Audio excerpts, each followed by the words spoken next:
पर 4 देखिए क्या कर रहा है कि टीम ए द्वारा एक सत्र में खेले गए फुटबॉल मैचों के आंकड़े नीचे दिए गए हैं। ठीक है, देखिए किए गए गोलों की संख्या और मैचों की संख्या दी हुई है।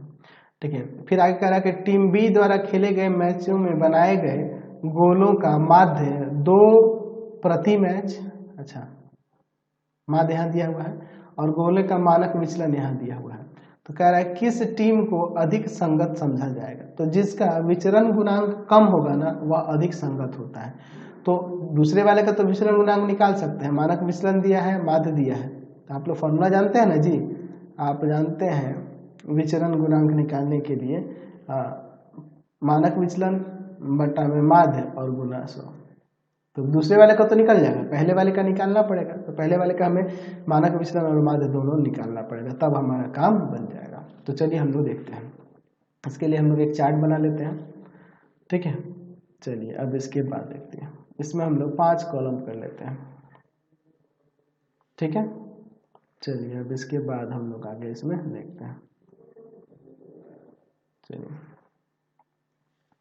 ध्यान से देखिएगा, यहाँ पर हमें किए गए गोलों की संख्या यही आपका XI हो जाएगा, और मैचों की संख्या ये आपका FI हो जाएगा।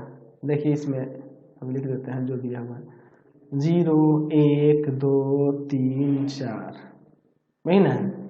FI का वैल्यू देखिए 1 9 7 5 3। चलिए पहले हमें यह माध्य निकालना था, हमें FI XI भी पता होना चाहिए ना, FI XI पता होना चाहिए। चलिए FI XI का मान यहाँ पे देखते हैं क्या होगा, 0 9 14 15 12। इसको जोड़ लेंगे, इसको जोड़ेंगे तो यहाँ पर हो जाएगा 50, इसको जोड़ लेंगे तो हो जाएगा 25।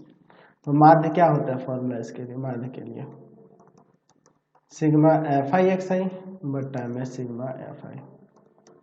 50 बट्टा में 25, इसका भी माध्य 2 ही आ जाएगा। अच्छा दोनों का माध्य समान हो जाएगा। ठीक है, चलिए अब आगे बढ़ते हैं। अब इसके बाद हम लोग यहाँ पर निकालेंगे XI का स्क्वायर और फिर FI XI का स्क्वायर हो जाएगा। चलिए अब इसके बाद देखिए XI का स्क्वायर, इनका स्क्वायर, तो यहाँ 0 के बाद यहाँ 1 4 9 16, नहीं ना हो जाएगा, स्क्वायर कर दिए। अब FI में गुणा करते हैं, 0 9 28 45 और यहाँ पर 16 48। चलिए इन सबको जोड़ लेंगे, यहाँ पर 130 आ जाएगा। चलिए तो हम लोग यहाँ पे स्टैंडर्ड डेविएशन पहले निकाल देते हैं। ठीक है, टीम ये किसके लिए है, तो टीम ए के लिए है। क्या हो जाएगा, इसका फॉर्मूला हम लोग तो जानते ही है ना, हम लोग इसका फॉर्मूला जानते हैं स्टैंडर्ड डेविएशन निकालने का, NH/N फिर root under N sigma FI XI का स्क्वायर। ठीक है, और यहाँ माइनस, सॉरी H तो इसमें है नहीं ना, दूसरा वाला फॉर्मूला यूज करेंगे। यहाँ H नहीं ना है जी, वर्ग ऊंचाई नहीं है, तो इसमें दूसरा वाला एक और फॉर्मूला था ना जी, सिग्मा FI XI का square by N minus sigma FI XI by N का होल स्क्वायर, यानी यहाँ माध्य का स्क्वायर लिख सकते हैं। ठीक है, चलिए आगे देखते हैं। रूट अंडर इसका 130 और बटा में N का मान, तो N का मान आपका 25 है, और यहाँ ये माध्य ही ना है जी, ये इसका मतलब माध्य ही ना है जी, माध्य का भी आप स्क्वायर लिख सकते थे यहाँ पे, यानी कि 2 का स्क्वायर।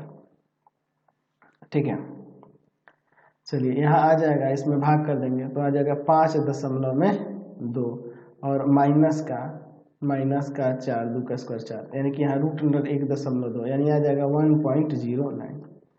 ठीक है, चलिए तो अब एक काम करते हैं, हम लोग यहाँ इसका निकालते हैं विचलन गुणांक।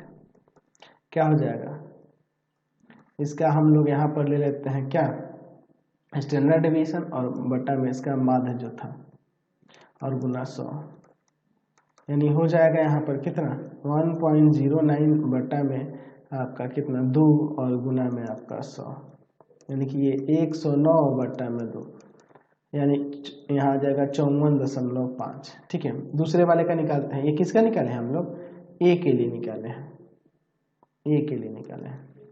ठीक है, दूसरा निकालते हैं, टीम बी के लिए। तो उसका हम लोग यहाँ पर मानक विचलन, फिर उसका यहाँ माध्य और गुना 100 करेंगे। तो इसका दिया हुआ है ऊपर हमारे पास 1.25 था ना, और माध्य कितना था, तो माध्य इसका 2 दिया था और गुना में 100, यानी हो जाएगा 125/2। तो यहाँ आ जाएगा 62.5। तो जिसका कम होगा ना उसका ही वही ज़्यादा संगत होगा। तो हम लोग लिख सकते हैं कि जो CV यानी कि आपका विचरण गुणांक है A का, वह लेस देन है किसके, विचरण गुणांक B वाले से। तो हम लोग लिख सकते हैं कि अतः टीम ही ना है, टीम A भी है ना जी, अच्छा, टीम B अधिक संगत है, टीम A अधिक संगत है टीम B से, है ना जी। टीम A अधिक संगत है क्योंकि इसका विचरण गुणांक कम है, इसलिए ये अधिक संगत है। समझ गए। Question number